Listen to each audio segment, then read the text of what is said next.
ATC procedures and radio telephony. Understanding the ATC procedure or ATC operation. A communication with ATC plays an important role as we enter the manned aircraft airspace and the ecosystem.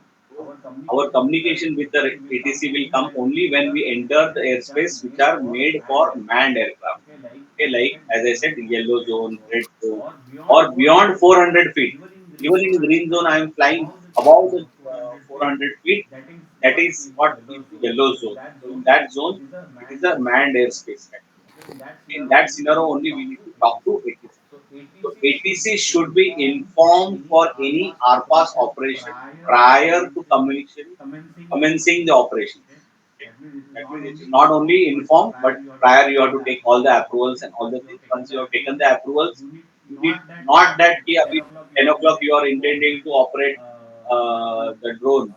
You should not let at 9:30 you should call. You at least call them 1 or 2 hours prior and inform that I am trying, I will be flying my drone at so and so period and all that things. Okay. Though they might be informed by the officials and everything, but it is the duty of a pilot to communicate to ATC prior. Okay, ATC should be informed for any RPAS operation prior to commissioning the or commencing the operations. It is important to follow the ATC procedure in order to avoid interruption to the manned aircraft. Because our rule clearly says that what is the right of way? Right of way says that it will be given a priority to the manned aircraft, okay, compared to your unmanned aircraft. So ATC will give you the instructions so that it is not interrupting any manned aircraft operations or traffic. Okay. Each RPA operator must be in two-way communication with the ATC. What is two-way communication means? You should always call them on the telephone because you are not authorized to operate any other device. Okay, so two-way communication. So you should call ATC and speak to ATC on it. Okay, RPA pilot should be aware of the airspace and restriction imparted in it while operating the RPA. So that means our remote pilot or the drone pilot should be aware of the airspace and the restrictions into that, or the instruction imparted in it while operating the RPA. So these are the basic fundamental things what you should follow. Most important is the second last. Each RPA operator must be in a two-way communication with the ATC because you should able to talk as well as able to listen. Sometimes you have an option since you are not actually communicating on a radio channel. Okay, so in radio channel normally what happens, you are always speaking one side, it is communication. Okay, so like when ATC is talking, you are not talking, you are in a listening mode, and when you are talking, the ATC is in a listening mode. How you talk on a walkie-talkie kind of thing. Okay, so you have to communicate in that way. Now let's see what are things we required for the communication. What is the radio telephony provides the means by which pilot and the ground personnel communicates with each other. The information and instruction transmitted are vital important in a safe and expeditious operations of the aircraft, personnel involved in the operation and people on the ground. So that clear communication is a critical part. Okay, you need to communicate very clearly. So if there is any challenge in the communication or any challenge into the communicating the right information, you should always take an effort to make sure that the person what is hearing what you are saying is correct.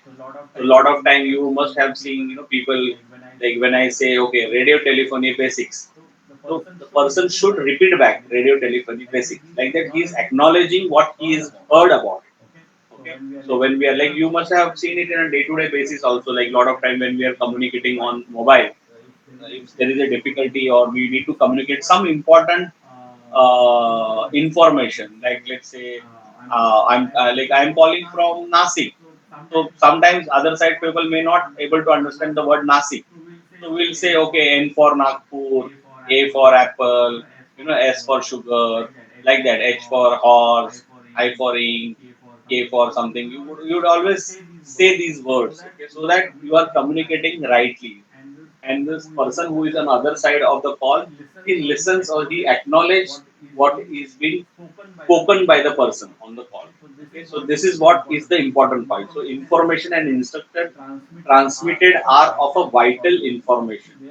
They are important. So that's why you are communicating to ATC. So how do we communicate?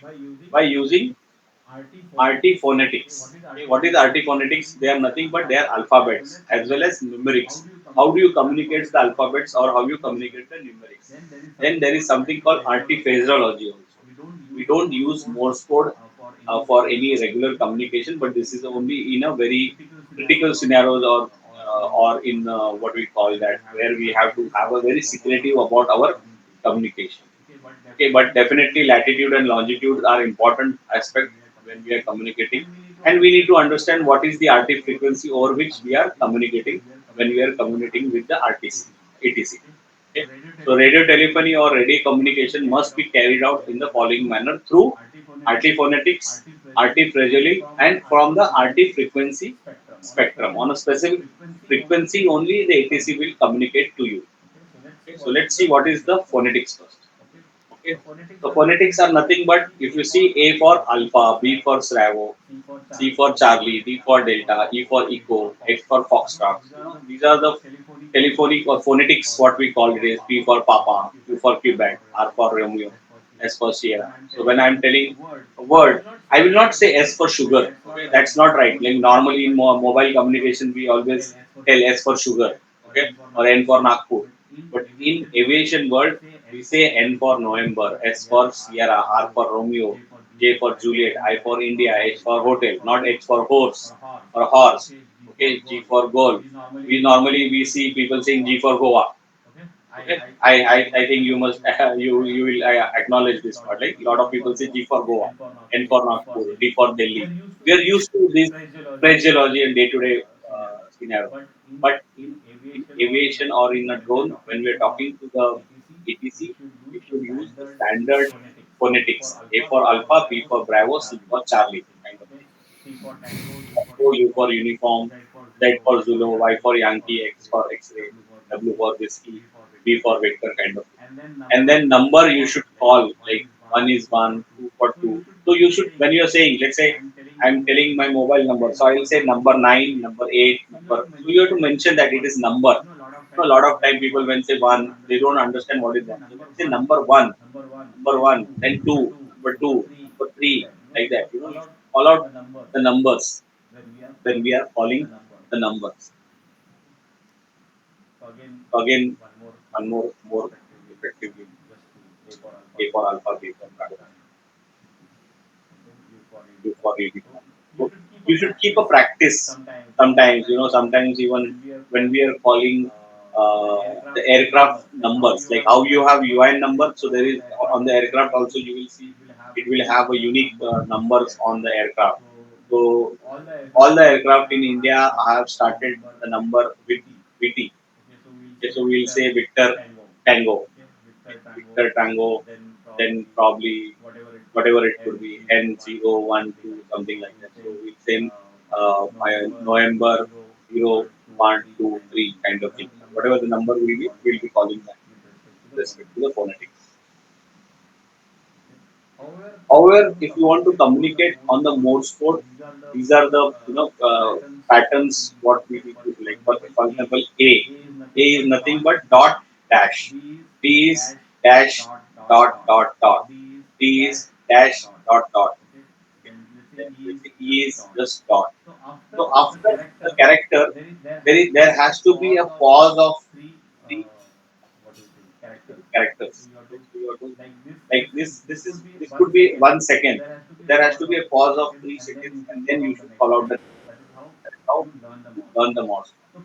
So people have practiced the Morse code, but as of now, I mean, these are more or less used. Morse code are more or less used when in the war situation, where you want to make sure that your whatever you are communicating to your fellow pilot or fellow people is not been intercepted by the enemy people and all. That scenario basically we use the Morse code. Okay. Or in case you are transmitting electronically, in earlier days when you used to get telegram. how Telegram was transmitted, like whatever you are typing, it was not that when you are writing, let's say your message, come home early. When you are writing a come home early, it was not transmitted as a COMEHOMEPARLY, not like that. So when it was C means what? Dash, dot, dash, dot, then dash, dash, dash, then M, again, dash, dash, E, dot. So that is how you make the letter come. Okay, so it will be communicated wirelessly, sorry, not wirelessly, on a wired signal, Telegram. You will send this messages to the Morse code key generator, and it will go intercepted by the other side, other person, and then he will convert these words. He will receive this on his paper. In post office earlier when we used to send telegram, it was like this. So he'll receive this in this format, and then he will convert that into the readable format. So then, reading these Morse codes, he will say, okay, COME, then HOME, home, early. So that's how you used to interpret and get the message in Telegram. And that's why, since this was very difficult, and I think in ancient times or older times when we were sending telegrams, the message used to be very small and crisp. Okay? The way we used to send earlier the SMS. In SMS also earlier when we were using Nokia phones or anything, our SMS was very smaller. It is only again changed back to the standard version because we started now using WhatsApp and all this. So we can type endlessly. I mean, people are telling stories on WhatsApp now. We can write so much things into WhatsApp. But in earlier times when we were using Nokia phones or even prior to that Telegram was used, the communication has to be very precise and crisp, okay, because of the limitation in sending the communication from one side to other side. So that is the time when we used to use Morse codes. Clear? Yeah, sir, clear. Okay. Now, as we see, we are flying. I mean, this is more perspective from again from the aviation perspective. Do you know? I've just asked very simple question. Do you know what is the latitude of Mumbai?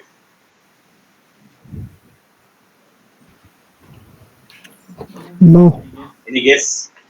Horizontal axis from the location. So latitude is a line from the equator part, wherever the Mumbai is on the map. Okay, these are nothing but these are equal divisions of the places. To know the degree. Okay, so equator is at 0 degree, whereas Mumbai is at 19 degree. Okay, so as you go up, like your Ujjain would be 23, Delhi would be somewhere around 33, Ukraine would be on 45, Norway would be around 55, and so on. So as you go on the top, you will reach North Pole, that will be 90 degrees. So this is 0 and this is 90. Okay. Similarly, you will have a longitudes also. So Greenwich line which crosses from the England, okay, that is called as a prime meridian. This which actually divides the zone into the eastern side and the western side of the zone. Okay. So whatever is on the eastern side of the Greenwich line is the past, whereas whatever there is on the left side, you will have the future. Or the sun will start from here and it will come across Greenwich and it will go at 12 meridian. The sun will be exactly on the prime meridian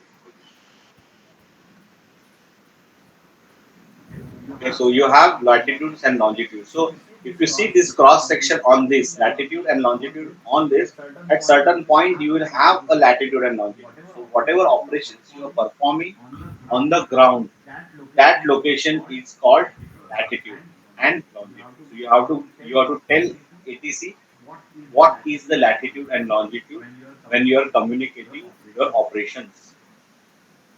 Okay, that way they will pinpoint okay what location you are. So that is very important. You need to communicate to the ATC your latitude and longitude.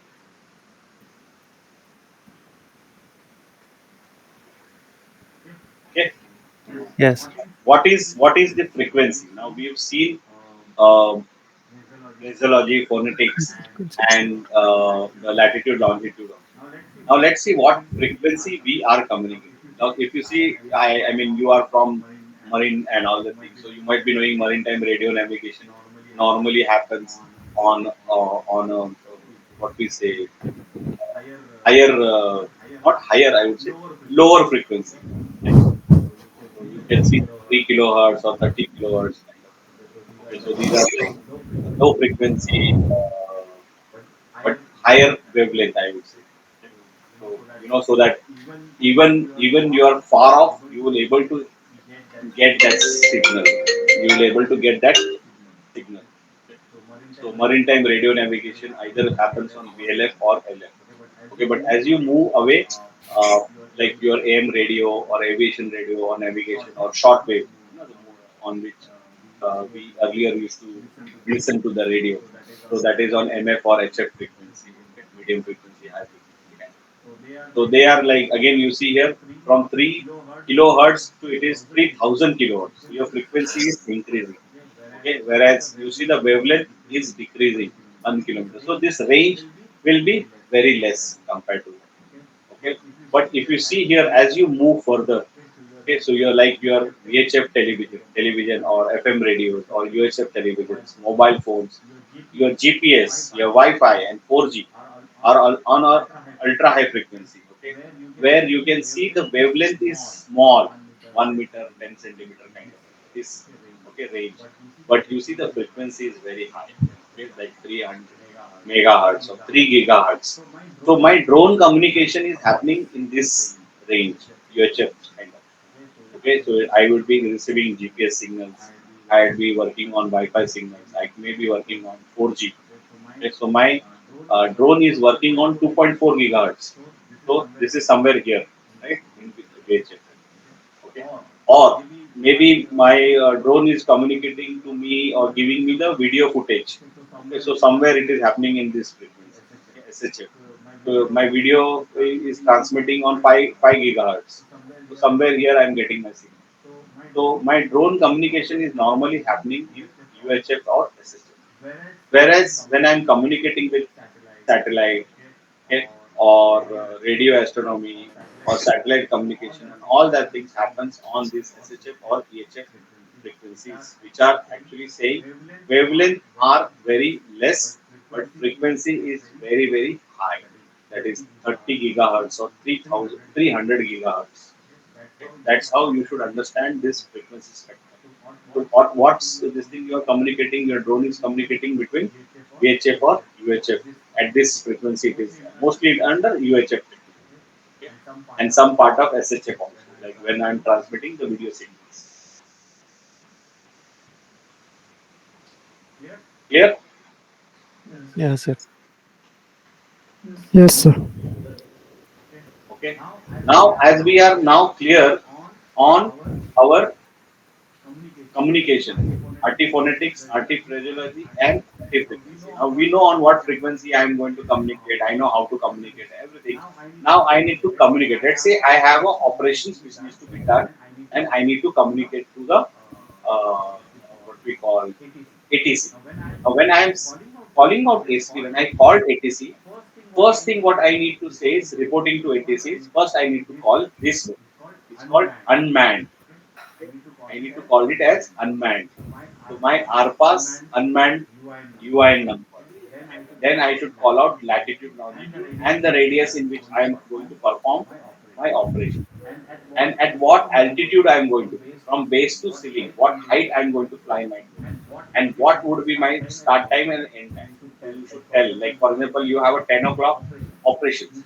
You should call at somewhere around 8 o'clock or 9 o'clock and inform to ATC all this information.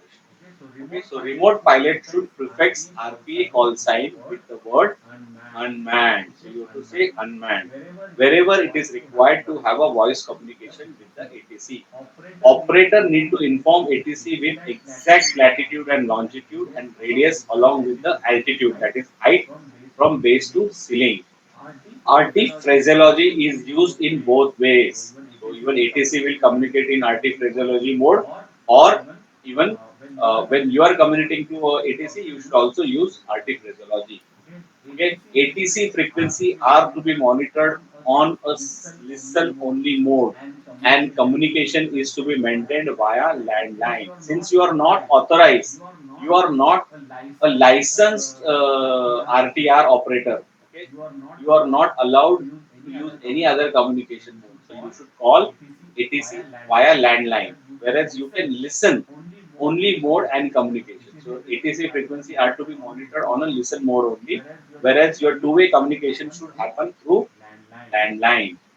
Okay, the radio communication on airband frequency is only allowed for operator who is certified to operate the wireless RT equipments with a valid RT or FRTL issued by WPC, that is Wireless and Planning Commission, or DGCA respectively. Okay, currently your RT or license are by issued by WPC. In next 6 months, it will come under the DGCA. Okay. On 3rd of February, only recently the RTR document has been released by the DGCA. So now all the licensing and everything is going to happen from the DGCA. Why these changes happened? Because this was change was decided very long back, but it was not applicable because of certain reasons. But now these are required because your drone communication is going to happen start, like as you moved from the VLS condition to VVLS conditions, you will require very often to speak either from not from the RT perspective or ATC perspective, but even from a person to person communication. Because when you are flying a drone in a VLS condition, it may be you are flying a drone 5 kilometers away. So you may have someone at 5 kilometer location also. So when you are communicating between these two people, the communication should be similar to what you do in a commercial aviation or civil aviation. Okay? Whatever aviation, normally general aviation, I would say. Okay, so the communication has to be standard. They should follow the same practice what the aeroplane or the civil or commercial airlines are following. That's why they wanted to have the RTR now under the DGCA. Okay, a standard phraseology is used throughout the globe. Whatever these parameters are being told here, exactly what ICAO has already defined into their document. So standard phraseology is used throughout the globe with minor difference. There might be some plus minus differences with respect to the region. Okay, but overall 95% or 99% I would say it would be a very standard phraseology being used. Okay, that could be 1% or I on the higher side I would say 5% difference would be there in communication. Okay, so this is how you should know about the communication part. So what is the most important when you start your communication? You should say unmanned. And That means the ATC knows. So a lot of time, like whenever there is a Viva, when we have gone for a master training, okay, so we had a Viva from a DPC. So one of the candidate was asked what how you will communicate to ATC in case you have to fly a drone in a yellow zone. Okay, so he didn't talk about unmanned world. Okay, so he has to demonstrate. Like he told that assume that I am a ATC and you are communicating to me about the things about your drone operations. Tell me how are you going to communicate? So he didn't talk about unmanned world. Okay, and then he communicated I'll tell UI number. I will talk about the latitude, longitude. I tell him altitude or altitude of my drone at what the operations are going to be conducted. I will talk. I will give him the information about the start time and end of time. And everything. All that thing is, but he forgot to say the word unmanned. I will start my conversation with unmanned. That means ATC knows that I am talking about a remote pilot aircraft kind of thing. So RPAS. Okay. So you should always start your conversation with unknown. That means he knows that okay, you are talking about a drone operations. So that guy was not selected. And he was not. He actually failed the Viva part. Okay. yes, Yeah. So now let's see what is the flight planning procedures. So flight planning on the digital sky platform is necessary. All the landing zones and emergency landing zones should be pre-planned before the takeoff. FIC and AIC should be taken. So what is the flight information you have? Whatever airport you have, all that information you should know. Where is your operations is going to be followed? You know, that is more important to understand. Okay? So ADC is nothing but what do we call the air defense clearance. or flight information centers. All this information should be taken into consideration before planning the flights. All flight routes should be predefined. You can't fly on your own anywhere. Okay, so when you're flying, like say I'm a pilot of an aircraft where I'm going to fly from Mumbai to Ahmedabad, okay, or Delhi. So before actually my operations are commenced, the pilot studies the complete flight path and then he informs to the ATC about his plan, and then ATC approves. Then only you are given a signal to fly. Okay, if your flight plans or flight planning is not proper, they will not allow you to fly the aeroplane in that particular or intended route. Okay, so all flight routes should be predefined. Clear? Yes, sir. Yes, sir.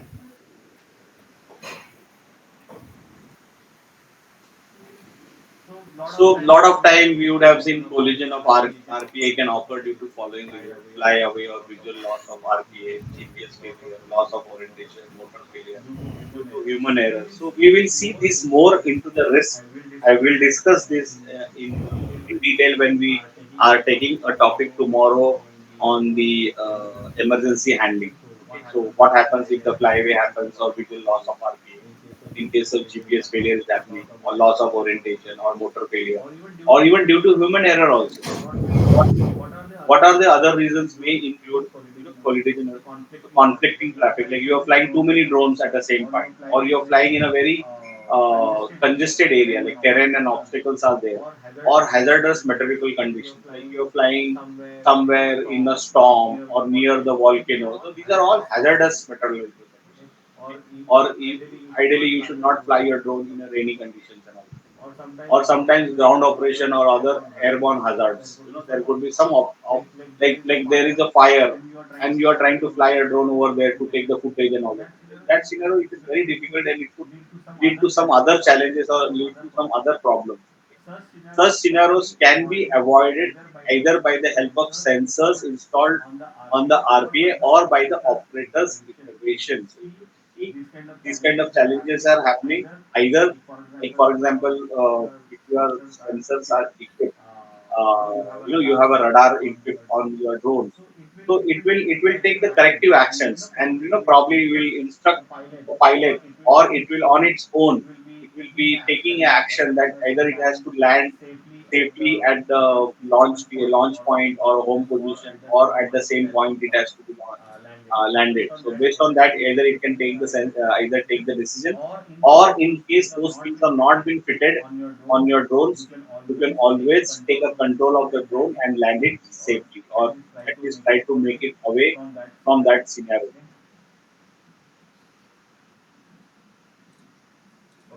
Okay, now these slides are more specific with the airspace structures and restrictions. So there are two types of airspace. One is the regulatory or which is monitored and controlled, and another is non-regulatory. Means what? Like when I was saying that drone in a green zone, I can fly up to 400 feet. Above the 400 feet, it is airspace for the manned aircraft, but not necessary immediately after 400 feet. Your airspace is being monitored by the ATC. Okay, so that is something called as non-regulatory airspace. There would be a regulatory space which is very high up, maybe 2,000 feet or 3,000 feet, kind of thing would be under the regulatory airspace. But non-regulatory means it is very below, which are not being monitored. Okay.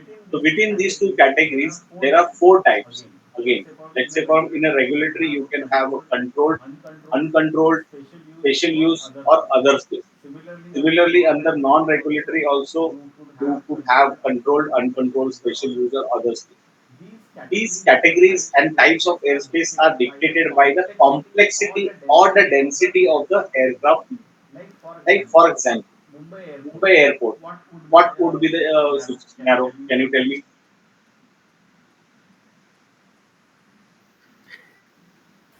Narrow.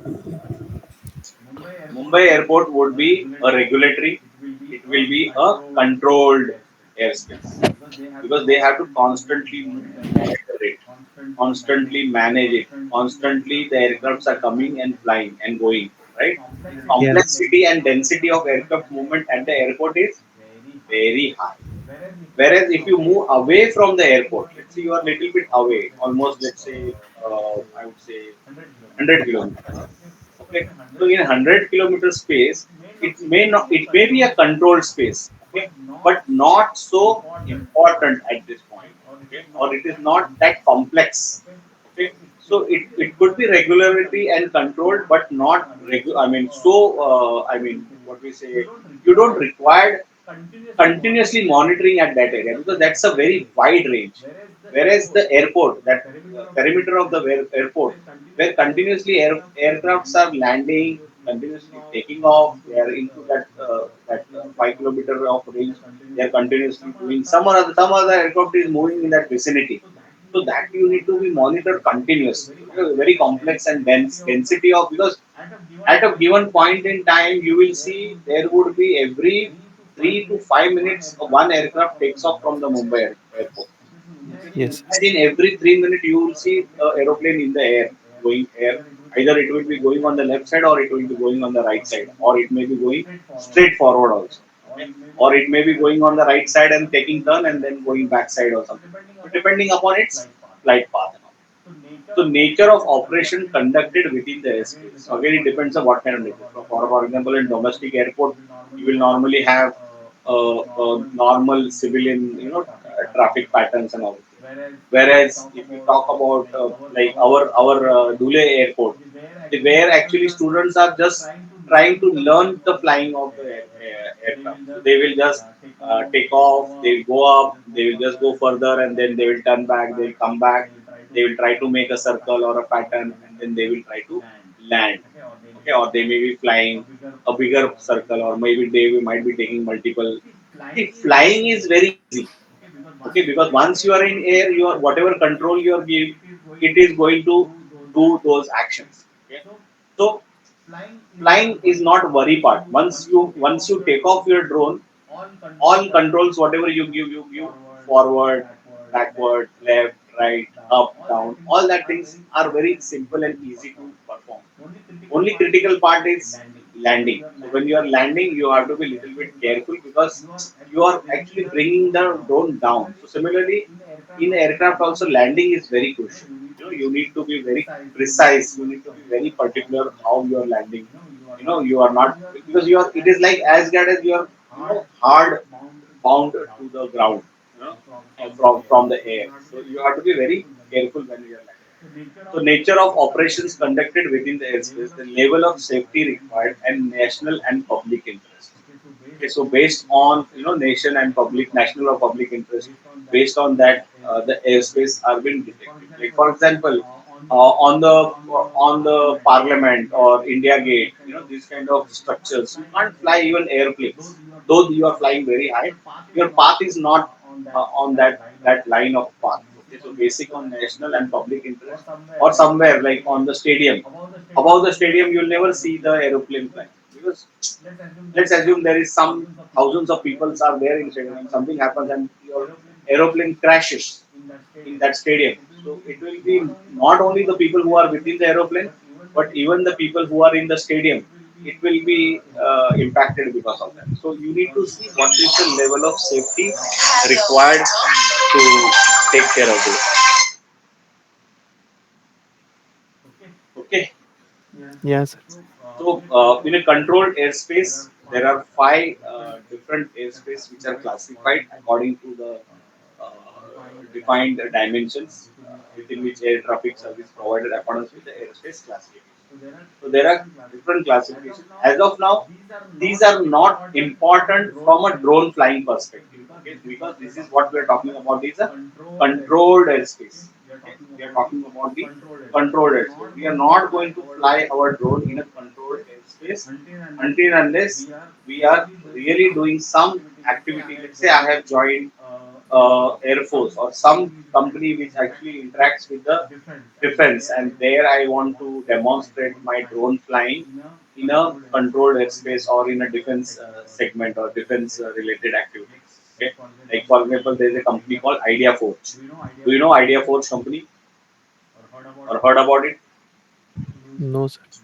No, right? Okay, so Idea Forge is the first company in a drone which got the IPO. Okay, and it's a very big organization now. It is, I mean, it is the top 10 companies in drone manufacturing in India, and it is the first company which got an IPO, and they are the people who are actually very closely working with defense uh, Indian government to make the drones for them. Okay. They also have now recently got their office in US also, and like that. Okay. So I hope you must have seen the movie called Three Idiots. Have you Yeah. seen the movie Three Idiots? Yes, yes, Visa. Yes, Right? yes, Three Idiots में आपने जो drone देखा था ना, you see the yeah, drone, right? That yes, drone was made by those people. Idea Force. Okay. So the people who made that drone and was used in that movie, those people only had formed that company called Idea Forge. Okay, in 3 years, whatever that. okay, Three people only have made that company. So they made that drone in 2008. Okay, and by 2010 the movie was released. They have registered their company, and by 2014 they made big this thing, and then they did a lot of activities related to building the drones and all this. They have very good drones. They have made their own software, made lot of, I mean, lot of development they have done, and company is doing very well. It's in Navi Mumbai only, by the way. So you might be able to know where it is exactly. Okay, so it's in somewhere Mape, Navi Mumbai only, and they have very good stable drones, and they do a lot of good activities related to drone building, drone related activity with the government of India. They are basically drone providers for defense. They got a huge order from Indian government. Okay. Okay, so this is how you have the airspace classification. You see class A, okay, class A, class B, class C, class D, and then there is something called class G. Okay, you see the height. Okay, height is 18,000 mean sea level. So at this range, I'm not going to fly my drone. Okay? Whereas if you see class B or class C, okay, class D, okay, or even class G, 14,000. Okay, class E is now normally you have 14,000 mean sea level. Okay. So these airspace are not really mattered for me. Okay, really doesn't matter because I'm not going to fly my drone in this airspace at any given point in time until unless I am being trained for this flying in this airspace. So I need to be first of all a veteran in flying my drone into the normal zones. Okay, that is my green zone first of all. Okay, so our certification is about VLOS, and we are going to fly our drone mostly into the green zone. If required, then only in yellow zone or green zone. Sorry, in red zone, yellow or red zone. But that again, red zone is very difficult. I mean, the person who is flying the drone in a red zone probably he would be a person who would be having experience of more than 2 years flying the drone. Okay, or even in the yellow zone also could be someone like that. Okay, because you don't need to communicate with the ATC, you need to communicate with all other peoples at that point in time, and then that could be a very important or a critical mission. Whereas our normal operations, whether it could be surveillance, mapping, monitoring, all that things would be happening in a green zone. Even in a yellow zone, we may not be flying about 200 feet up, beyond that. So as of now, not to worry about the airspace classification. Only thing is recommended that these are all controlled airspace, and where you wired ATC communication to happen. Whenever you are starting your communication with ATC for the drone, you should start mentioning that you are communicating with respect to the unmanned aircraft. Okay, so you should start with saying unmanned. Okay,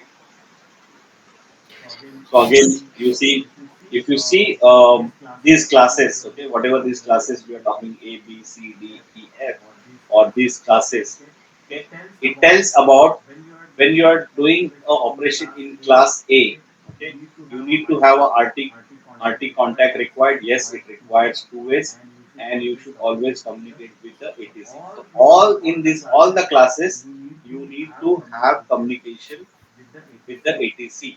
Okay. So as of now, that's why I said in these airspaces we are not going to communicate. This will come only once we have something called BVLOS, or we are flying at a very high level, or we are doing operation for aeroplane mode, where your drones are flying at a very high altitude levels. Okay, maybe more than 1,000 feet. Okay, in that scenario only you will be using these airspaces. Okay. So now you see instrument flying rules, visual flying rules. All that will come into the picture when you are actually flying in these airspace conditions. Okay. And most important, you need to constantly communicate or constantly in touch with the ATC if you are flying in these classes. So when you are flying in these classes, you should constantly monitor your location of your drone, and you should constantly give updates. Like probably every 5 minutes, you should provide an update to ATC based on your inputs of your drone in a particular airspace, what it is doing. So you should keep on communicating, because he might be seeing on his radar. Okay.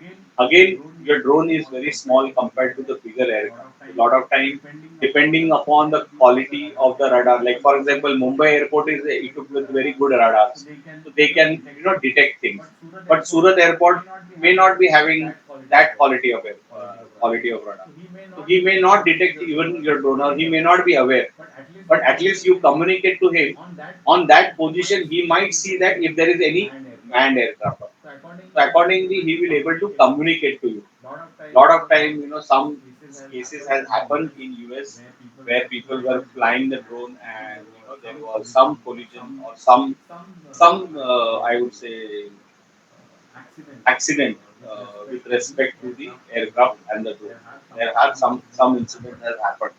That is why they, first of all, you are given no to fly the drone near the airport, and you are supposed to communicate with ATC in case you are doing for some activity or some work purpose only. Clear? Classes of airspace. Yes. Yes. Okay. Again, this is more in detail.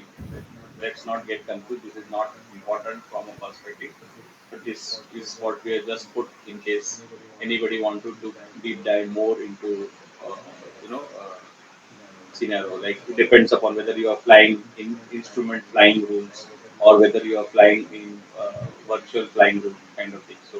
So where you get clearance, where you get no clearance, and all the things. Okay. Separation notes and all that advisory notes. What to use. I mean, these are more from a perspective of when you are flying the aeroplane mode. Okay, the aeroplane, or even the VTOL or the hybrid drone, which are capable of flying the drones in a higher altitude ranges. Okay. So for a rotorcraft, you will not require these things. Okay, so what are the special uses of the airforce? Special use airforce, or the special areas of operations, is a designation of airspace in which certain activities must be confined, or where limitation may be imposed on the aircraft operation that are not part of those activities. So, what are those special use of airspace usually consisted? Prohibited areas, means you cannot fly in that. It could be a restricted area, it could be warning areas, it could be military operational areas, or some alert areas, or controlled firing areas. So, prohibited areas could be something like Rashtrapati Bhavan, or even your airport is a prohibited area. Okay. So you need to know which or like restricted area, like your forest, okay, or like a dam. Okay, these are all restricted area for normal flying. People will not allow you to fly the drone in those areas. So those will be demarked as restricted area, or maybe shown some danger. This thing, or could be a controversial area also. Sometimes uh, some airspace are also defined as restricted area. Could be could be segregated with respect to the civilian airspace or military airspace, or could be some like as we said, control firing areas. Okay, it could be air combat training could be happening, or missile launches like Pokhran, okay, where they test a lot of. So in those areas, you are not allowed to fly aircraft as well as drones, okay, or even artillery firing. Normally, what happens at Devlari, you will see you're not allowed to fly your drone or aircraft close to those areas or near to those areas. Even though you might be flying at a very high altitude, you're not supposed to go over those airspace. You should avoid those airspace while you are flying either drone or aircraft.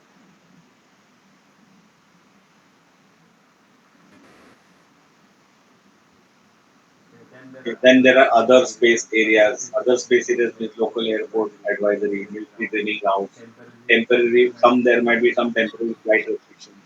There could be some location where people test parachute jump aircraft operation or publish visual fire flight routes, terminal radar services, national security areas, air defense academician zones, identified zones, land and water based for defense. Okay, trying to operate VFR in these flight restricted zones in vicinity of capital or White House. This is with respect to FA. So from our perspective, it could be Rashtrapati Bhavan, as I said, or it could be a parliament, or it could be India Gate. All these important, or it could be like the Tirupati temple also, or a Madurai temple also. Any important temple, CD temple also. These temples, or even like Siddhivinayak, I can tell because, but since Mumbai is completely under the red zone, so automatically, even not only Siddhivinayak, but all the temples in Mumbai comes under the red zone. You cannot fly in that. But there are some places like why I give this Tirupati is because it's not near to the airport. It's something a different zone completely. Whereas wildlife areas, wilderness areas, national parks, and request to operate above 2,000 general limit. Then National Oceanic Atmospheric Administration, marine areas off coast with requirement to operate above 200 acres.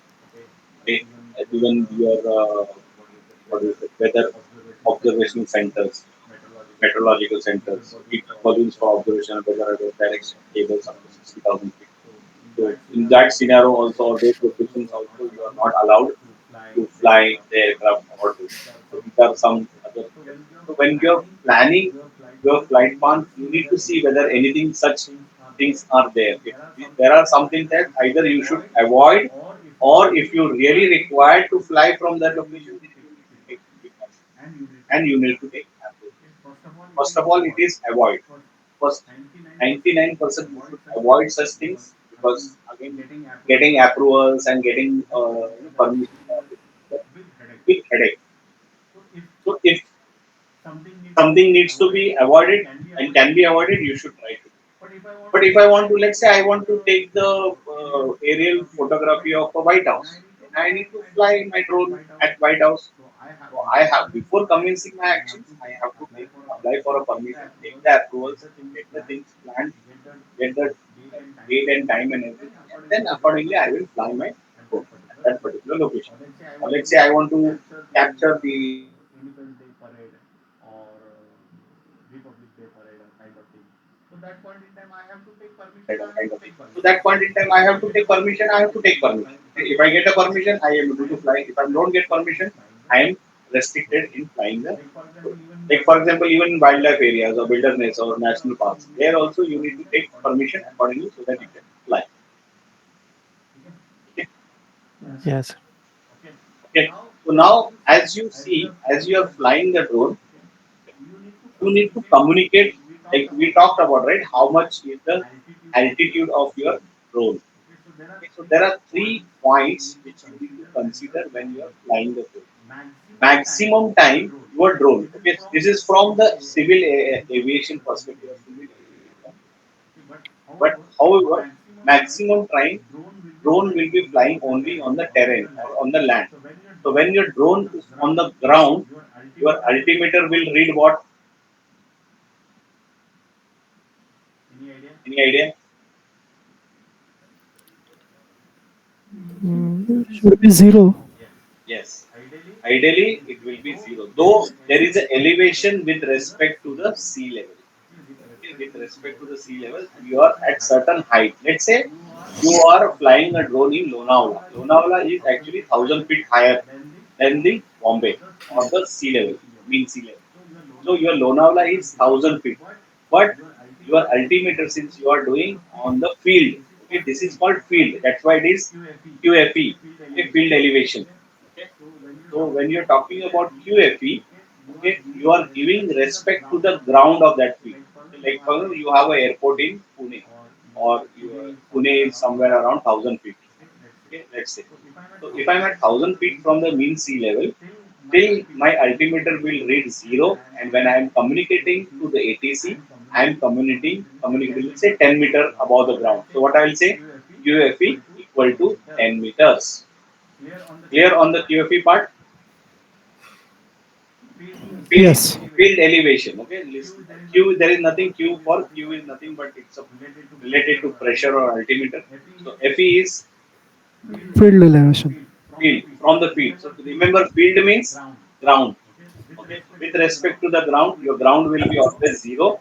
With respect to the zero, what is the height of your drone, or what is the height of your aircraft?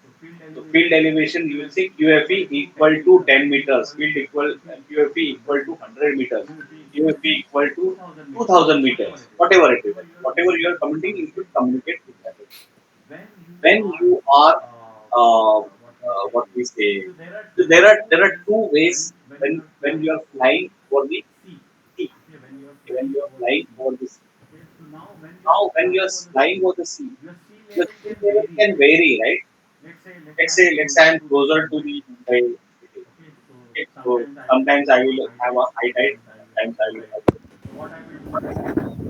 my high tide at a particular time will be some at height. With respect to that, if I measure my QNH, QNH is nothing but nautical height. Okay, so nautical height will be something with respect to the mean sea level. So how this mean sea level is calculated? Any idea? It is a difference between tide. Yeah, high tide and the low tide. Yes. Okay. So in that scenario, what do? You take the historical data. It's not that today what was the height and to yesterday it was. So they take almost like 15 to 20 years of data, and with respect to that, that area MSL is calculated, mean sea level. And based on MSL, when you are communicating the height, okay, that is what you are communicating as UNH. Clear? Okay. Okay, so here it is field elevation with respect to the field.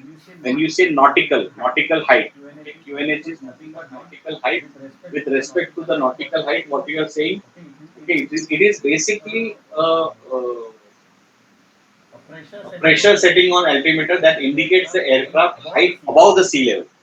Okay, so N means nautical. So when you say nautical, automatically you should consider it is above the sea level. Okay, local pressure related to the sea level. Okay. But lot of time since we are, yeah, Shayesh. Yeah. Okay.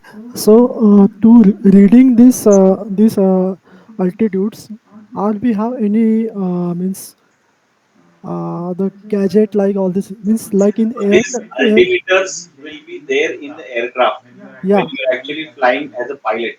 Yeah. Okay, but in a drone you will only have a QFE to make Okay. because you are flying on a terrain. Yeah. Okay, so your drone will always set to zero when it is on a ground. When you are flying, it will tell you whether it is above the ground 10 meters, 20 meters, 100 meters, whatever it is. Okay. But this reading we will get on the screen, right? In our On control the panel. LCD, yes, it Okay. will tell Okay. you how much height it is flying. Okay. Okay, Okay. so QFE you will get it. So this is Okay. from a general terminology we are talking about. Okay. QNH and QN. Okay. These have been included by DPC, but as of with respect to the what we called drone flying, these are not required. I mean QNE, QNF, and all are not. But maybe future this would come into the picture. Yeah. That's why I asked. Yeah, That's why I asked. when we will be having big what you say, drones flying, let's say from Mumbai to Dubai or something like that at that point in time, or one place to another. Okay. Thank you, sir. So if you see QNE, now QNE, so here the see it is a mean sea level, the pressure would be different. but ICAO has defined a standard pressure at 1013.2 hectopascal. Okay. At that pressure level, what is the height? So this is nautical elevation. Okay. You will define with that respect to that value.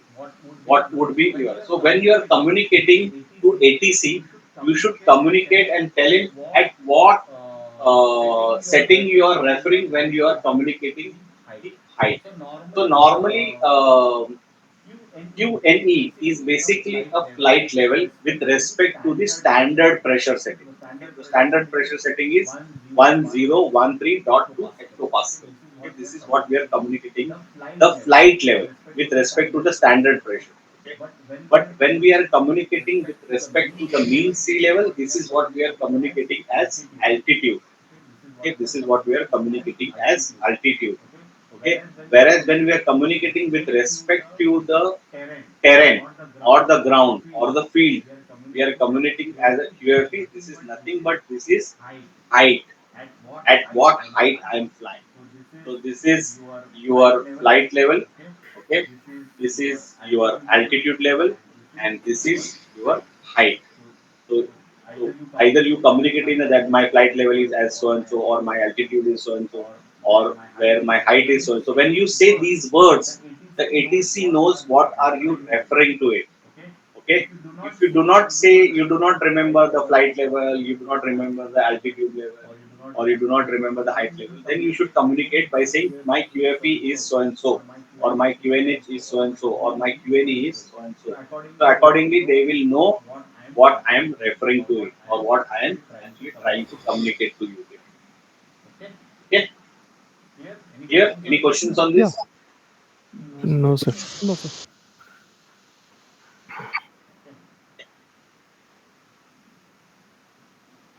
So again, just explanation furthermore. So QFE, when I say QFE is nothing but height above the ground, field elevation. Okay, a local altimeter setting equivalent to barometric pressure measured at the airport altimeter datum usually signifies the approach end of the runway is.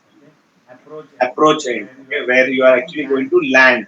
Okay, so that landing position, whatever the setting will be there. So when I land my airport aircraft on the runway, that is my, that point in time my altimeter should read what?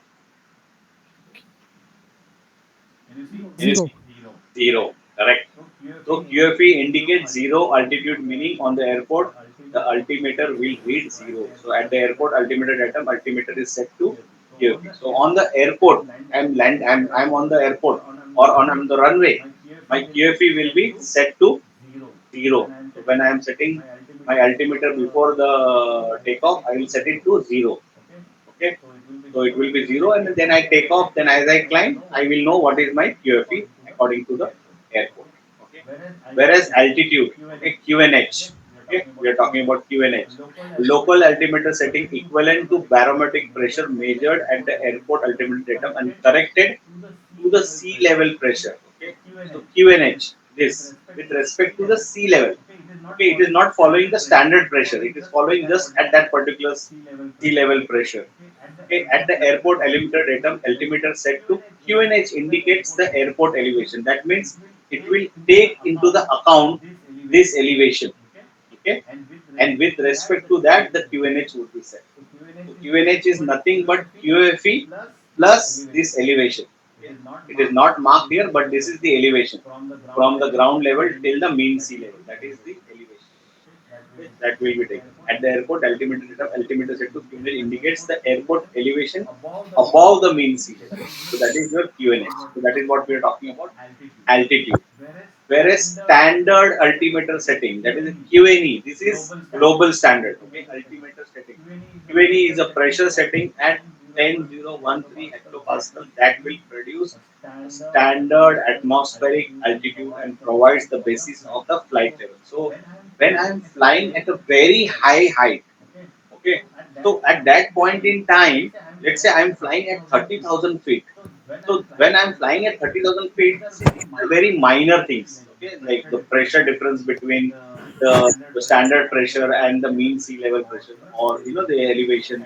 kind of thing. These are very small things. So I have to follow the global standard. So what I follow? I follow the standard pressure across the globe. So that time I will say my flight level is at 30,000 feet. So I am saying QNE. Okay. So I will say QNE.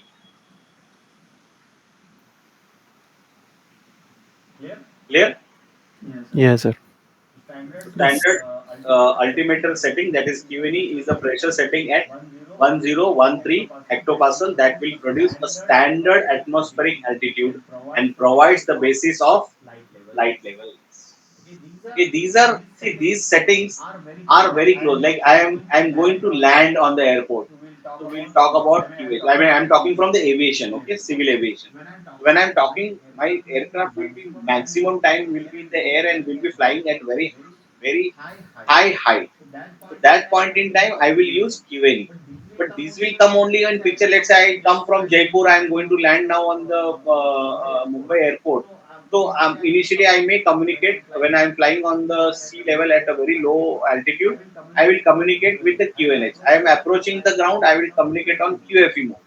Okay, but when I am flying at a very cruising level, so so you might heard the pilot saying from the cockpit, okay, ladies and gentlemen, we are flying at 30,000 flight level, kind of thing. He will talk. Okay, he will never communicate to you when you are landing, because that time these information are not required for you. These are these anyway. This even whether you are flying at 30,000 feet, it doesn't matter for me.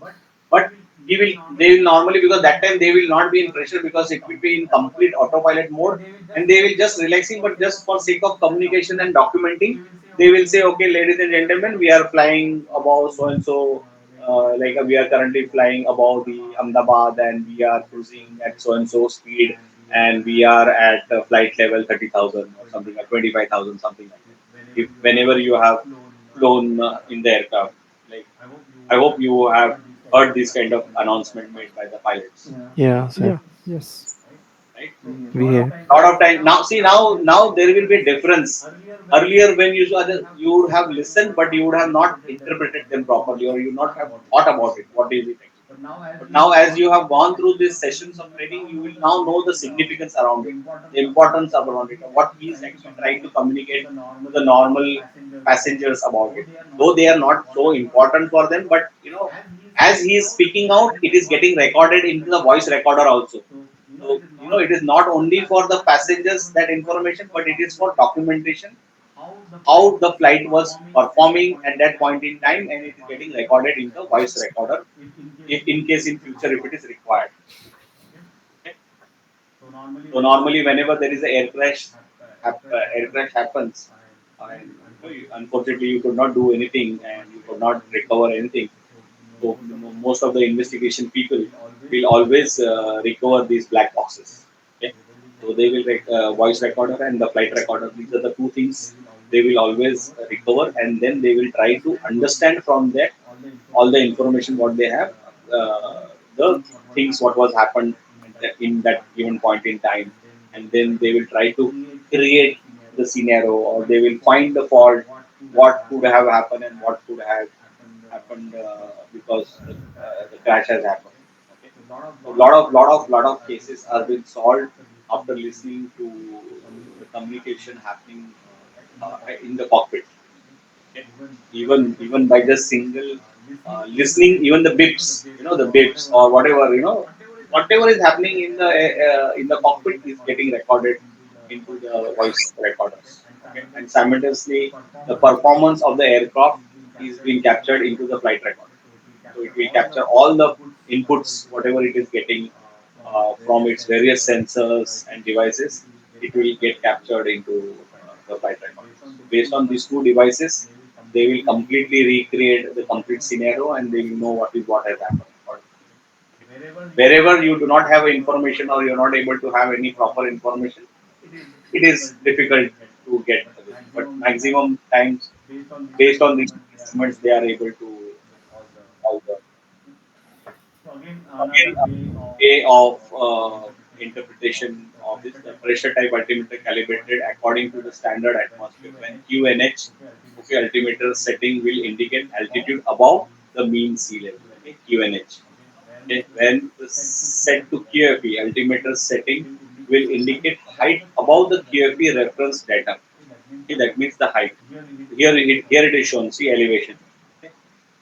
So your QFE is with respect to the height. Your altitude is QNH, whereas QNE is basically with respect to the standard pressure of 10.0 13.2 hectopascal, and it indicates the flight level or FL. Okay. Very simple to understand. So if you see the mean sea level and QNE, if you see here, standard pressure line is shown below. Okay, whereas in this image, the standard pressure line is shown above. Okay. So this again it varies because MSL is not fixed. Okay, whereas your QNE is a standard pressure line, okay, across the globe. So somewhere your QNH can be up or above. Okay, so depending upon that, nothing. But the standard way of telling the flight level is QNE. Okay, so when you say QNE or the flight level, you are referring to the standard pressure settings. So with that, we complete our ATC procedures and telephone. Okay, so we'll start with the. So you're clear on the ATC procedures and radio telephony, right? So only the important is the phraseology and procedures you should know about it. And the most important when you're communicating with the ATC, you should start with the word unmanned. You define the UN number. You tell about the latitude, longitude, and the radius. Then you tell about the altitude. So that's why that last topic was there about altitude. Okay, and then your start time and the end time. Okay. So when you're saying altitude, it's a very standard word. Okay, base to ceiling. So base is your zero, and from up to what height you are able to fly that drone. That is what you are communicating. Altitude or maybe height you need to communicate with the ATC.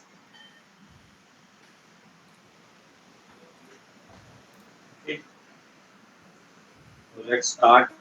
Uh, we have two more important topics to cover up.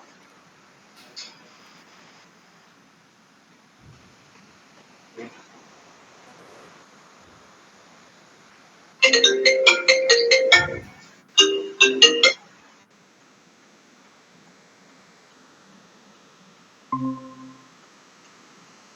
You're able to see my screen. Yes, sir. Okay. So now Yes. we have done the topic called basic principles of flight, and we understand the ATC procedures and the altitude, height, field elevation, all that things we know. Okay. So let's see now when the fixed wing, fixed wing operations, the aircraft or aeroplane. Okay.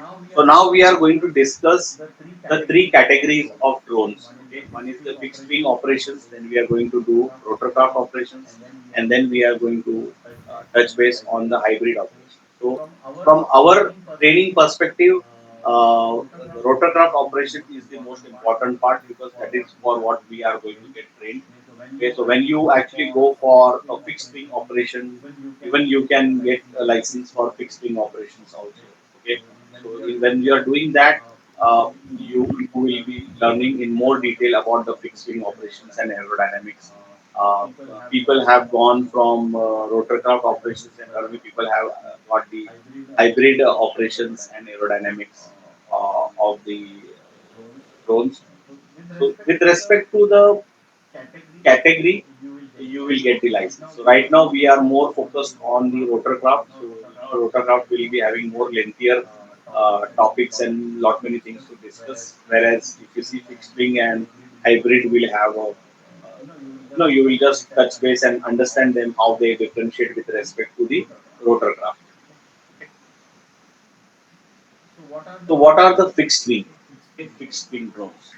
So fixed wing drones are nothing but they are the airplanes which generates the lift under the wing due to forward airspeed, which is produced by either an internal combustion engine or electric motor mounted with the propeller. So you could have a combustion engine which could be powered by the gasoline or petrol or diesel, whatever could be, or could be a white kerosene. Okay. anything could be used based on the engine capability and capacity to do the activity or perform the motion, or it could be electric motors. That means BLDC motors with propeller. So both of the engine as well as the electric motor could have a propeller in front so that it can provide uh, the thrust to the aeroplane forward direction, and then there would be a lift generated under the wing due to the forward airspeed which is produced either by the internal combustion engine or by the. They require either handheld coupled or a runway to take off and can fly continuously over long distance as opposed to hovering. So predominantly these fixed wing are used in a such kind of mission where you require to cover up the long distance. That means for I fly my drone from Indore is a city, or Gwalior. Gwalior we have a base. So let's say from a Gwalior, my Predator drones are being stationed over there. So I'm flying I will, since my Predator drones are bigger drones, they cannot be launched using catapult or by handheld, but definitely they need a runway. So they will run on the runway. You can see this picture, right? This is a Predator drone. So this drone will run on the runway and will take off, and it will go up to the Pakistan border or beyond that also. So it requires long distance as opposed to ours. So it will keep on going. It will do all the reconstruction. It will having a very big sensors, cameras, lot many things would be there. Where it lidar would be dependent on it, and it will be capturing lot of amount of data. So all that data it will capture and then come back. So from Gwalior to, let's say, for Jaisalmer or anywhere, wherever I need to do, or it may be keep in that area wherever we are supposed to do. It will continuously do multiple circuit patterns. It will keep on circling or doing at very high height, because it is equipped with a very high resolution cameras and all that thing. So it can go at very high height, and with respect to that height, it will start capturing uh, the photos or the data what it's supposed to capture. In that scenario, you will be using a fixed wing drones, because we don't need a small drone, because again small drone will not cover the larger area. This is this type of fixed wing drones are used for capturing or flying on a very long distance, as well as capturing the more amount of data on a very bigger size of area. So when we talk about this fixed wing, you see the wing, the shape of the wing. There are different types of wing. One is the straight wing. So we call it as a rectangular wing. Then there is little bit tapering you can see, or else you will see a rounded or elliptical straight wing. So these are rounded or elliptical straight wing. So if you see they are square in shape, they are less efficient. Aerodynamically, they are very less efficient. They are moderately efficient. They are tapered. Whereas the elliptical wings or rounded wings are highly efficient. Currently, most of the aeroplanes are always, you will see, they are having a curved surface. If you have a sharp edges on the aeroplane wings, you will see that there is a tendency that your air will break. So that's what we talk about the Bernoulli principle. Why Bernoulli principle is so efficient, and helps your aircraft to go through the air. It's because of the shape, that structure shape. If I made a square, what will happen? The air will not flow smoothly, right? Air will not flow smoothly over the surface. If you have square or sharp edges, that's what we call it, the sharp edges. So if you see the aerodynamics of the aeroplane, they are always curved in shape, because the airflow has to be very very smooth. So if you see the aircraft in World War One or two, like those Mustang or Spitfire kind of, if you see their wings, are always, or even their tail wings also. You see they will always be curved in shape. They were actually, because they were giving good high efficiency at that time. That's about the straight wing. Then you have a swift wing. It is slightly swift wing, moderately swift wing, or highly swift. So these are basically when you have very high speed aeroplane. You will see these are shaped like this. You can see these aeroplanes made uh, especially for very high speed kind of activity, or like for example, B-12 tail bomber, or your this fighter jets and all that thing, where you are flying aeroplane at a very high speed. Okay. Whereas if you see Delta, okay, again these are very very high speed wing combinations. So simple Delta wing, you can see it's like a just like a triangle. Okay, complex Delta wing, and then suited. These are basically meant for high subspeeds, subsonic or supersonic flight. I mean, these are very beyond normal operations. Okay, in that scenario, you will always have this. But you do not have as of now drones into this kind of category. So maximum you see here they are more or less in a straight or little bit curvature you will see. Okay. So you see here this drone. Okay. So you can see here the fuselage. Okay. Fuselage is there. You see there are ailerons on the wings. You have a horizontal stabilizer on the top of the tail, whereas your vertical stabilizer is on the vertical uh, stabilizer, that is radar. Whether elevators are on the horizontal stabilizer. Normally, you will have it somewhere here, but sometimes you can have on the top, based on the design what they have designed there.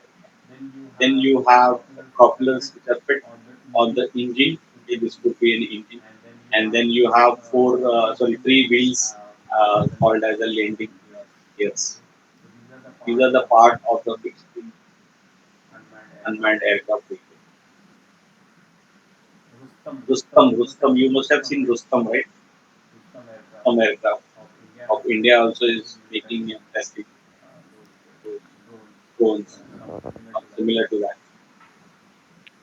Yeah, in another movie, in that movie also they show the drone. Which movie you're talking about? Uh, they do the attack on Pakistan. What is that movie? Uri. Yes, yes, yes, yes, yes. So that is similar to your. I mean, that was a prototype, like a bird. Okay, Yeah, that yeah, drone. Okay, so that is something very innovative design they have done.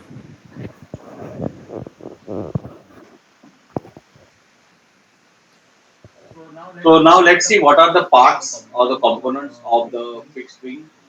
You have a propulsion system, then you have a fuel system, then you have a control system, then you have avionics, then you have a takeoff and landing system, and then you have a payload. So these are the components of the fixed wing or RPA system. So when you see this image, you will have the fuselage, you will have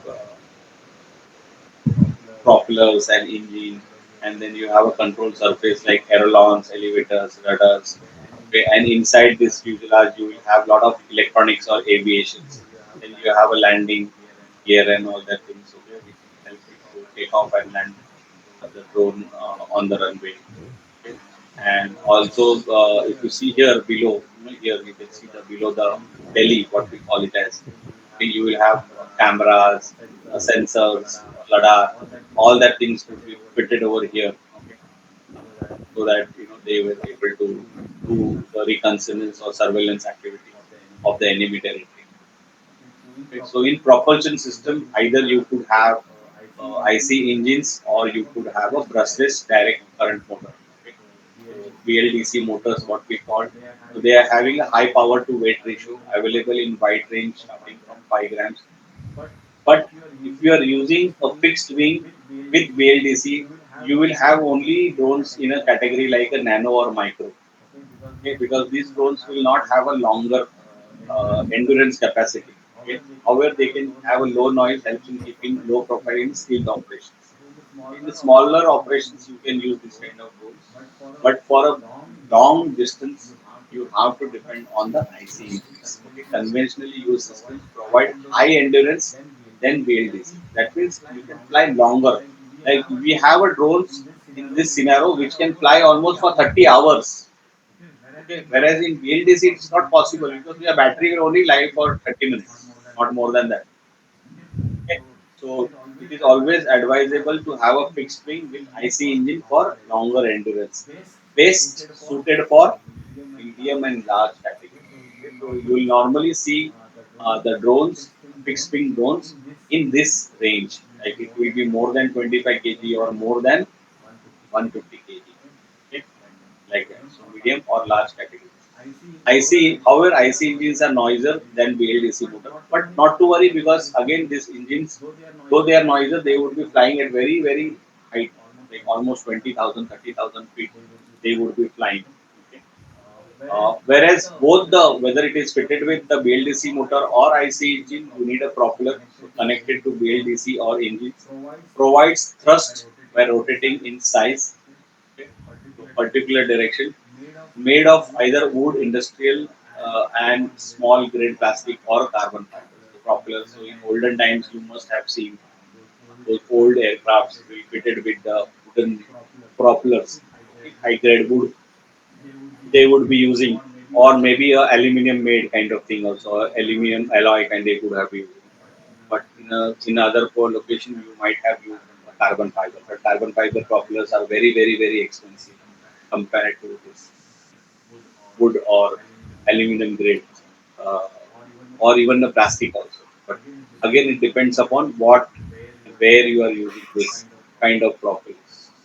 If you are doing it for a smaller things, you can use plastic or a small carbon fiber propellers. But at a higher thing, you may have to use industrial grade aluminum to create the propellers or alloy of aluminum to create the propellers. Certainly nowadays you can't use wood because wood is definitely may not withstand the kind of the speed now the engines we would be having it. In those days, like initially they were not evolved or explored options, they might have used the wood and all that things. Okay. But wood was little bit missing. So you will see now these propellers have been discarded. So when we go to Igatpuri, you will see these propellers. We have lot of parts related to World War II. Okay, so we have sent some propellers, such a big propellers at our Igatpuri site. Okay, in the resort we have kept big propellers made of wood.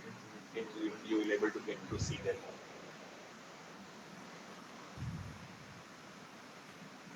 Okay. Now, what are the fuel system for these motors, either IC engines or motors?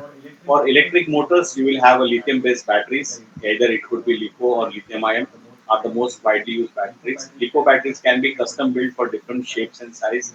Lithium batteries are capable of higher endurance life. Energy density is far less than IC. That is what we are talking about. So, if you are talking about endurance, you have to go for IC engines. Okay? Whereas these are only for a shorter type of flights, quieter types of flight. Then only you should use the electric motor. But if you are talking about bigger endurance flight and all these things, you should always use IC engines. Okay, so you will have a tank stored in a tank mounted in a fuselage. Okay, either it could be on fuselage or it could be in the wing also. So what fuel we are using? Either glow or nitro fuel, gasoline or diesel is used. Here you get better thrust to weight ratio than the lithium based because see here what we said we are actually having a drone in medium or large category. That's why we need to have a better thrust to weight because weight will be very high when we see aircraft system or aeroplane in medium or large category. Okay. And then there are other alternatives are also getting developed and tested that we have seen a drone with hydrogen power or even solar powered kind of things also. But as of now, these are more or less under the testing of the drones. Okay. So you will never see these drones currently. I mean, operational or anything. They are more on a testing phase currently. Okay. So when we are flying these drones, we should know what are the basic controls of the drones. So as we know, okay, we call it RPTO, okay, Remote Pilot Training Organization. So how do we remember the basic controls when we are holding the controller in our hand? As we say RPTO, instead of O only the last word changes, but rest all remains the same. It is RPTY. Okay, so roll is R, P for pitch, T for throttle, and instead of O it is yaw. Okay, O. So roll means move your drone left or right in the air. Literally rolling your drone. Okay, literally rolling your drone. Pitch means tilt you forward or backward. Pitch means you will go forward or backward. Okay, whereas throttle means move up your drone or downward. Move your drone on upward or downward, up or down. Whereas yaw means rotate your drone clockwise or anti-clockwise or counter-clockwise, what we call, allowing you to make circle or pattern in the air. So that's what I say. When you are actually trying to make a pattern in the air in a smooth manner, circle kind of thing, then you have to use pitch. That means the drone has to move forward also, and simultaneously it also has to rotate on clockwise or counterclockwise. Okay, whereas throttle is only required when you are taking the drone up and down. Roll you will only use when we are rolling the drone. You are going. So roll normally we don't use much. We'll be using maximum the pitch and the yaw, and wherever required the throttle. So now if you see you have a controller in your hand, there will be two joysticks in your hand. There will be one joystick on your right side of your hand, on your right hand, and there will be another joystick on the left side. So on your right side joystick, you will have roll, right, roll, right, roll. So when you say R for right, R for roll. So that way you should remember this. Okay. So R for right, R for roll. Okay. So you start with roll, then you have pitch. So again, your roll is on your horizontal movements. Okay. Whereas pitch is pitch forward, pitch backward. So similarly, when you are moving the stick forward, your drone will move forward. When you move the stick backward, it will come back. So roll will be a lateral movement. Okay, so left right kind of thing. Whereas throttle is again up and down. So you will always, when you push the throttle, it will climb. When you bring back the throttle, it will come down. When you do again a lateral movement of your stick left and right, it will rotate. So when you are moving your stick on the right side, it will yaw to the right side. When you move your stick to the left side, it will yaw to your left side. So clear on this basic controls of your controller. Yes, sir. Yes. Okay, so this, remember, next slide it will talk about mode. So this is the mode what we are using. What is the mode? RPEY. Okay, this is Yeah. from your right side. R starts from right side. Okay, roll, pitch, throttle, Okay. yaw. Yeah. That you should remember. This is called as mode 2. Okay.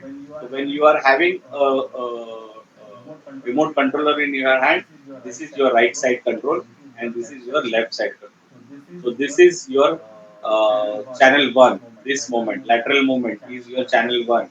Okay, front back movement is called channel two, which is counters the pitch. Okay, whereas if you see on your left side, you have a control. So this movement, up and down movement, is called throttle. Okay, whereas lateral movement is yaw, yaw right, yaw left. Okay, again here, roll right, roll left. Okay, so this combination of your channels is called mode 2. Mode 1 is ulta. So your roll and pitch comes here and your throttle and yaw is on this side. So this is basically used in America or Canada locations or maybe in Australia also. Okay, so wherever they are using mode 1, the combination of channel is opposite. But in India or even in European countries or Singapore, Malaysia, all that location, maximum people uses mode 2 configuration. So it is similar to what we use in driving, right? Left hand drive, right hand drive. Okay. So yeah, this is what we are using our remote control when we are flying the drone. So when I change my right hand side control orientation, like my stick left right, it will affect my role. If I move further up and down, I mean front, forward backward, it will pitch. Similarly, my left side stick, if I move forward backward, it will affect my throttle, and if I do left right, it will have a motion in yaw. Clear? Clear. So these are. I mean, frankly speaking, these I when I was actually being trained as a pilot, I was not knowing this. So we didn't understand this until unless we have a remote controller in our hand. Okay? This is what we have incorporated into our training so that people, before actually getting things in their hand, they know things about it. Okay, so we had made emphasize that maximum we put things into our presentation or in our theory topic, so your all concepts are cleared as you progress and you go for your practical sessions. Okay, so now this is about the mission planning. So a lot of time, as we said, no, when we do autonomous flying, so we will be using something software called Mission Planner. Okay, so Mission Planner is nothing but a ground control station for plane, copter, or rover. This is actually a free software. Okay, it's the free software, and all the commercial softwares are derived from Mission Planner. Like you talk about Aero GCS or QGCS, I mean not QGCS, there are softwares, okay, which actually help for building the mission plans, okay, of your drone motions. Okay, so it could be used for plane, copter, or even rover. Okay, so this is a very generic software. Like even for a rover, you can use a mission plan software. So it's a ground control station. It is compatible as of now only in Windows because only Windows version is available, and lot of and the even the code has been available on the net, okay, on the website. You can download that code and you can make your own software. Okay. So a lot of people who has now come up into the drone industry and working on the software part of the drones and all things, and they have taken this software and derived their own what we say more stable software or more feature based software, because this is being designed or uh, whatever the new things are coming up, these are on the open source platform kind of thing. Okay, so there are a lot of commercial software available which you can purchase and you can get the training for those people. But for mission planner, you have to learn on your own as you understand the flying of the drone, or maybe in future you can plan them to utilize as a configuration utility or as a dynamic control supplement for your autonomous vehicle. I mean, in when you're flying a drone in an autonomous mode, like for example, I want to fly a drone and I do not have a remote where I can create a missions plan. Okay, so in that scenario, I can install this software on my laptop, and I can connect my remote control to my laptop through the cable, and I can control the or I can plan my drone operations autonomously using the mission planner software. Okay,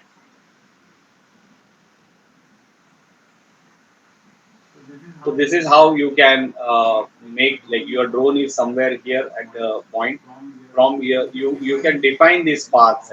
How you're from, like, this can be a start position, and then it will start from this location. It will take images from this location, turn the heading. It goes here, then it goes. So all this distance between the flight paths and how much far it can fly. All these things can be defined into that software, and then after it completes the complete survey of that particular location, again it will come back to it and land it here. And so your drone, in this scenario, it is completely autonomous. Okay, so these are basically used for monitoring climate changes, carrying out search operations after natural disasters, or particular photography or filming, or delivering goods, or for even for in agriculture also, for spraying, seeding, all those kind of things. So also in military reconnaissance, also surveillance or targeted attack, also we can always create a mission plan also, and you can make the plan. fly according to the plan, and it does its own activity and come back. Sometimes there are some drones which are actually designed in a such a way they are like kind of a suicidable drones, or kamikaze drones, what we call them. Okay. So they will follow the path, they will do everything, and then they will attack that particular target, and they will get destroyed over there. Okay. That way also people have designed and made the drone using this kind of software. Okay. Now, how is the takeoff and landing or the recovery mechanism for the fixed wing? As we said, it could be handheld. Okay, I mean you just throw the fixed wing aircraft in the air, and its motors will keep on rotating, and it will get the thrust, and it will keep on gliding and flying. There could be some mechanism like a catapult. So there could be a small rail on which this drone is fixed, and it is a spring loaded kind of thing. So it will go, and at a very high speed it will be catapult in the air. Or the third option is the runway, the takeoff and landing, what normally like an aircraft it could be. How are the because since like for this is runway, you can land it over here, but like for catapult or this handheld drone, you don't see there is any landing mechanism or landing gear on this. So how does the recovery is taken care for this type of drones or fixed wing aircraft? Either you will have a parachute or kind of thing, or something would be there. Okay, mostly the parachute also, or there could be a net recovery also. There could be also a zip line. Okay, so you will have a hook below the fuselage, and that the aircraft will flow from that particular zip line and get entangled into the that zip line. Okay. That is also one of the recovery for the fixed wing.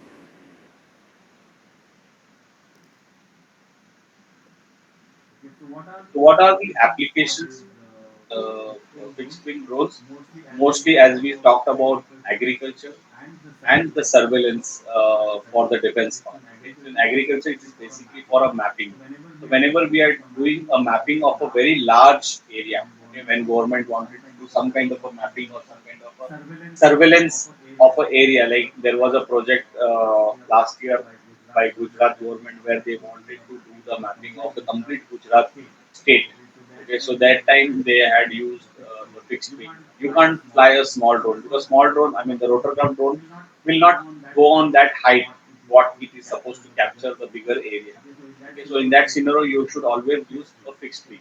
Okay, or a surveillance. Like I want to do a surveillance on my border area and all that. So I will always use a fixed wing drones and all, or maybe a wildlife protections. Okay, maybe in a desert in African continent or something like that, or maybe on a forest area which is more than 1,000 kilometers of range. In that scenario, I would, or maybe a large constructions is going on the area. That area also I can cover under the fixed wing, or maybe for a mining perspective because mines sometimes mines area are also very huge in a kilometer spread across the area. So in that scenario also I will use the fixed wing drones. Okay. So any questions so far, or we are good to go? Yes. Yeah, okay, no questions, sir. So what are the comparison of the fixed wing? Now here we are trying to compare the fixed wing with respect to our multi-rotor because we are going to get trend on the multi-rotor. So we should know what are the difference with respect to the multi-rotor with the fixed wing. So fixed wing, the biggest drawback is unable to maintain the fixed position because it has to be continuously in a forward motion. Can only fly horizontally. That is forward. Require hand or mechanical launch. So they cannot be launched. Or maybe a runway is required for fixed wing. Okay.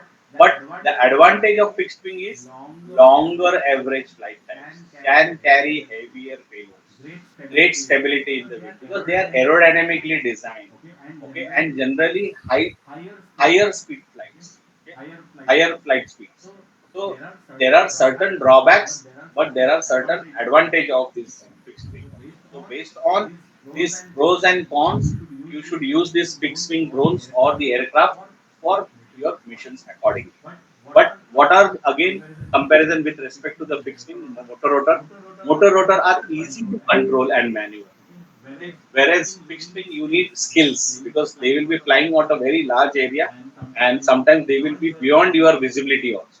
Whereas motor multi-rotor will be within your visibility, okay, and they will be not flying at very high speed.